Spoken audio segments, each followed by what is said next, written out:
Good morning, dear guests, dear speakers, dear participants. I'm extremely happy to welcome you to this parallel session on capacity building and training on IT skills in the context of the Cultural Heritage Cloud.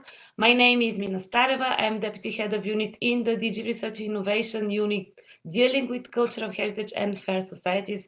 And I will have the pleasure to moderate this session along with the distinguished guests that are here today in this virtual room. Before we start, I would like to kick off with a short poll with the support of my colleague Cristina Sarvani, who is helping me with this session, to actually find out which are the professional profiles present in this virtual room, so that we start to get to know each other, which is also the objective of today. So this poll will be present here on the screen for the next 2 minutes.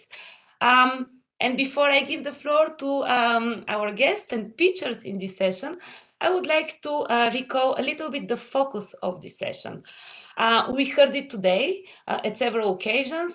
While the larger and most well-known cultural heritage institutions enjoy access to modern IT equipment, broadband access, and have staff with IT skills, this is often not the case for the smaller and the remote ones. So the session will focus in particular on how those professionals with little or without IT skills can be supported best to, of course, gradually build up the necessary IT skills that will enable them to make best use of the tools of the Cultural Heritage Cloud. And of course, actively participate in the community which we are kicking off today. Therefore, your participation, along with the testimonials on existing initiatives in support of training opportunities and capacity building, are the core of this session, and we're here to listen to you. I would like to recall 3 keywords: the importance of the IT skills in the context of the cultural heritage, the need for capacity building, and of course the benefits of this. We heard it several times. The IT skills have become a crucial component of the cultural heritage work, enabling a professional to digitize collections, conduct research, and engage with the audiences online. Hence, there is a need for training opportunities to bridge the digital skills gap. And actually, what we also heard today and what we know is that capacity building programs can equip cultural heritage professionals with the skills needed to leverage new technologies effectively, which in turn can result in improved job performance and better service delivery. It can also improve the quality and accessibility of cultural heritage collections. And additionally, and this is extremely important, it can also lead to increased job satisfaction, professional development, career growth opportunities for the cultural heritage professionals. So looking into the slide, though, I do see that there is still a diversity, a very representative diversity in this room, which is excellent.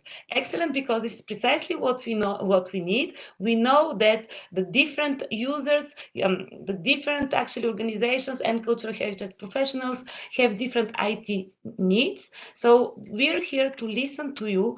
And I would also ask you, while actually you listen to the testimonials that will follow immediately this introduction, you already share immediately with us through Slido, which Christina will now showcase on this at the screen, to actually to share with us your initial and immediate reactions and how the testimonials connect actually with your experience and with your expertise. So without further delaying actually this the discussion and the exchange of practice and experience here, I'm pleased to invite our first speaker to share his experience. Namely, I would invite Sebastian Terburg, who is the knowledge development expert at the Europeana Foundation. Europeana gives you access to more than 50 million cultural heritage items like arts, books, films, and music. So I'm extremely pleased to give you the floor, Sebastian. Thank you, Mina. I want to start with a quote. I think there is a world market for maybe 5 computers. When one of the first computers was announced in 1943, which is a very long time already, the president of IBM, Big Blue, thought that the entire world would only need 5 computers. We all know that was an awful prediction, especially given the fact that we're all sitting behind one right now, and probably you have several more in the shape of a phone or a tablet or whatever.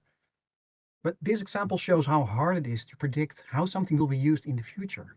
And we should think of capacity building and training in the same way.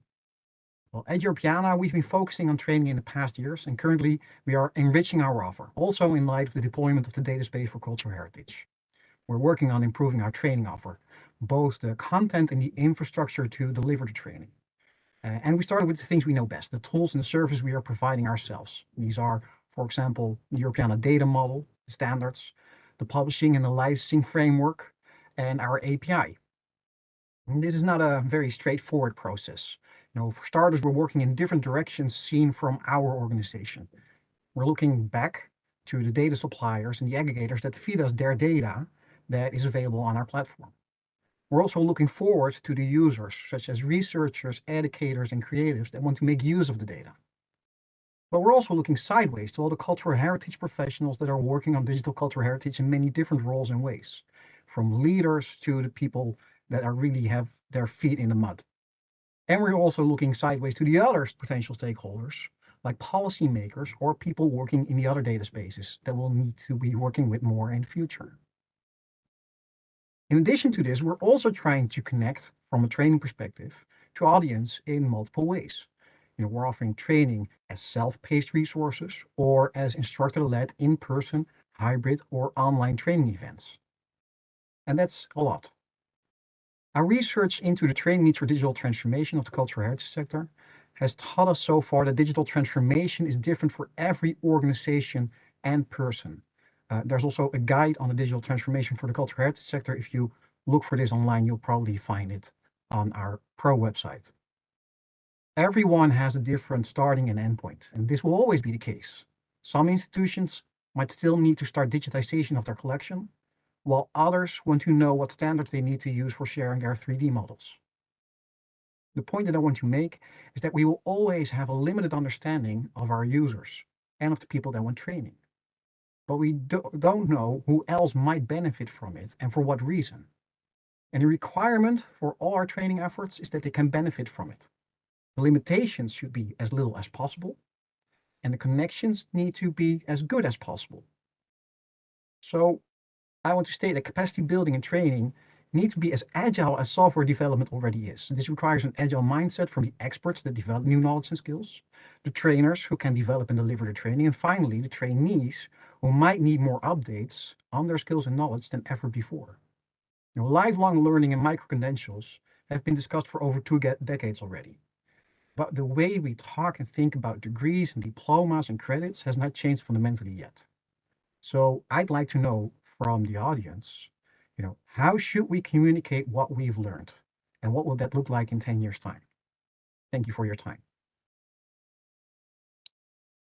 Thank you very much, Sebastian, for this. I very much appreciate also addressing the audience, because needless to say again, this is really about us learning from you, reflecting on your experience, on your feedback, on your needs actually, to ensure the best use of the Cultural Heritage Cloud, which, as the title of this event says, it's a cloud for all. And I very much appreciate also the need to ensure training at all levels for all. So with this gives me a natural bridge to our next speakers and next speech on the agenda, where we will have a joint presentation from Teresa O'Brody-Bean, which is the Interim Action Program Director for SkillsFitter at the European Institute of Technology, and Marta Materska-Samek, which is the Interim Action Program Director for TalentScaler, as well, representing the European Institute of Technology, Culture and Creativity.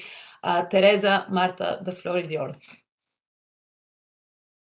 Thank you for inviting us to this fabulous meeting. We are the new startup in Europe, yes, one of the 9 innovation community which was born this year, and the next year we will be established in the legal form. So EIT, culture and creativity, is something new. The aim of our community is to strengthen and transform Europe cultural and creative sectors and industries by increasing innovation capacity and competitiveness. So this goal is rather ambitious, and we have 5 main strategic objectives in our scope. So among which education play important role and focus to make students and professionals future-proof. Yes, because we don't know what the future will look like, so we have to skill future generation and invest in long life learning to guarantee that that we will be prepared for the future. And looking into strategic objective 1, we have two action programs, talent scalers and skills fitters. I'm responsible for the talent scaler, and Teresa is dealing with the skill fitter, which means long life learning. In education, we would like to deploy interdisciplinary education program for future-proofing the skill set of students and professionals, and also take profit from the creativity and design which will make added value to the competences. What are the connections between our field and the European Collaborative Cloud to the existing agenda? We have to combine our program with the European Year of Skills and the new European Bauhaus to draft education curricula in higher education institution, but also in of long life learning training. So these are our connections, and we will combine the cultural heritage and technology progress through these topics. The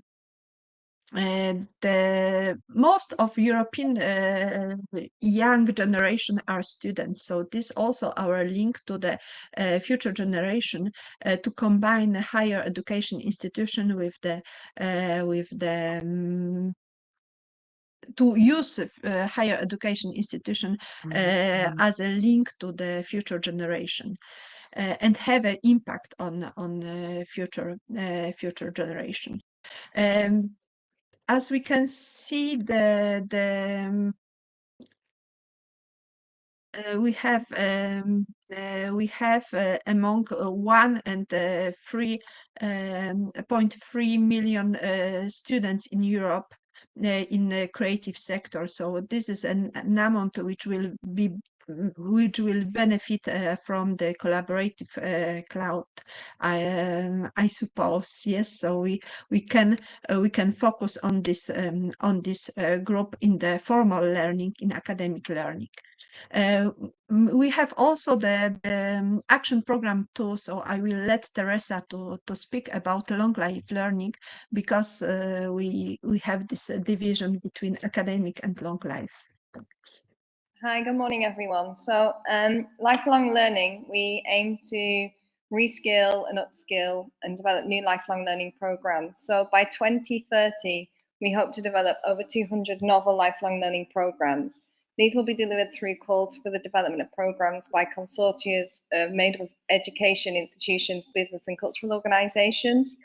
And we hope by 2030, 44,000 participants will have completed an EIT program. The programs are due to start in 2025. Next slide. So we're in the initial stages of our work, but we've identified some key areas of need, we think, for the cultural heritage sector. So again, we invite your input and your feedback on these. So around kind of cultural creation, improving accessibility for both remote audiences or isolated audiences, and using digital tools for raising awareness of cultural heritage. Also, it's been touched on before around audience engagement, so thinking particularly around youth, in engaging youth in cultural heritage. Then more practical issues around kind of copyright and licensing, and then thinking about how digital can facilitate kind of co-creation and cultural democracy. So again, thinking about how we create that really diverse community of practice, and where maybe museums can interact with communities and develop kind of very diverse forms of cultural heritage. Then around digital tools and strategies for museums, and then finally around data mapping for monitoring, management, and decision making. And then very quickly, we're going to just talk about our formats of developing programs. So two, I think that are quite important to highlight is the EIT labels. This is around quality assurance in excellence in teaching and learning, and also micro-credentials, so certifying learning outcomes of short-term learning experiences that can then accumulate into a larger credential like a degree or a postgraduate certificate. And finally, our methods, so how we're going to deliver our training programs. It's very much practical hands-on learning in which skills and knowledge can be applied to professional projects, focusing on international mobility through physical, virtual, and online or blended forms of learning and collaboration, exposing learners to experiences and practices from diverse stakeholders, ensuring participation from across Europe, so thinking particularly about risk countries, and then championing diversity, inclusion, and equality in both the delivery and the content. And finally, integrating the knowledge triangle, so drawing on knowledge from education, business, and research to drive innovation and collaboration. And the first test of our activity will be the pilot. We organized this July as a summer school with the focusing on the cultural heritage as a main topic, but related, but combining it with the new technology like XR, yes, and AR applications. So we would like to focus how cultural heritage venues and sites can harness creative technology to design and create new experience for audiences, to storytell, inform, educate, and entertain the communities. So this will be our first pilot, and we invite you to follow the recruitment. Sorry. The recruitment for this summer school, which will be published next weeks, as well as open calls for proposal, which can be published also by the end of first quarter of 2023. Thank you very much. Thank you very much, Marta and Teresa. Excellent presentation. And of course, this is to reassure the participants here that the available links will be shared so that you have access to this presentation. I saw also on your slide a reference to the 2023 being the year of skills, which of course only once again underlined the momentum of the creation of the cloud, where of course this year the European Commission is giving an important emphasis on ensuring training on skills and on digital skills in particular for all through different initiatives, including through the European Innovation, the European Technology Institute. So without further ado, of course, I would like to actually give the floor to our next participant here, which is our last also feature on the agenda, Toma Tasovic. I hope that I pronounce your name correctly. So he is the president of the board of directors of the Digital Research Infrastructure for the Arts and Humanities, DARIA. The floor is yours, Toma. Thank you very much, Mina. Let me just quickly share my screen. Yeah, you can see my slides, yeah? Excellent. All right, so DARIA is an ESFRI landmark research infrastructure working on empowering scholarly communities with digital methods to create, connect, and share knowledge about culture and society. And when you have a mission statement like that, it should come as no surprise to you that DARIA cares deeply about cultural heritage. And we do because, as our position paper on this question makes it clear, cultural heritage data is humanities research data. Without digital cultural heritage, undertaking humanities research with digital methods would be impossible. So we need you guys. But also, conversely, With an estimated 500,000 humanities researchers in Europe alone, the digital arts and humanities community will be an important stakeholder for the collaborative cloud for cultural heritage. So we need to talk. And one of the places where we can continue this conversation will be Daria's next annual conference dedicated to the topic of cultural data. And so we very much hope to see some of you in Budapest in June. But today, we would like to share 5 most important lessons we've learned over the years while trying to build an infrastructure and catering to researchers, organizing training measures, and hosting a platform for training and education called Daria Campus. Investing into training and education is the best way to ensure the social sustainability of research and data infrastructures. Capacity building should be built into the very idea of the provision of services. We all must cater to users with a range of different skill sets and different levels of competence. And an infrastructure without a trained user base is just a bunch of hardware. Technology, however, is not the ultimate challenge. Reluctance to adopt new methods is primarily a social and cultural challenge, and this challenge should not be underestimated.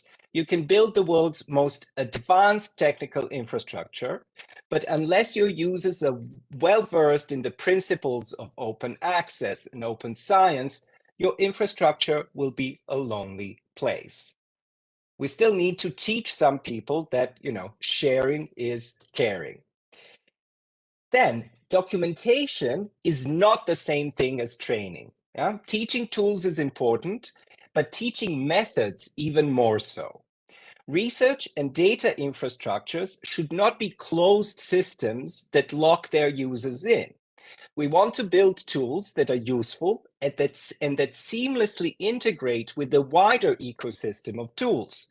So CCCH must work seamlessly with EOSC and the data spaces and with the tools that are already used by both researchers and cultural heritage professionals, which is why teaching tools in isolation from each other is not enough. In research, workflows rule supreme.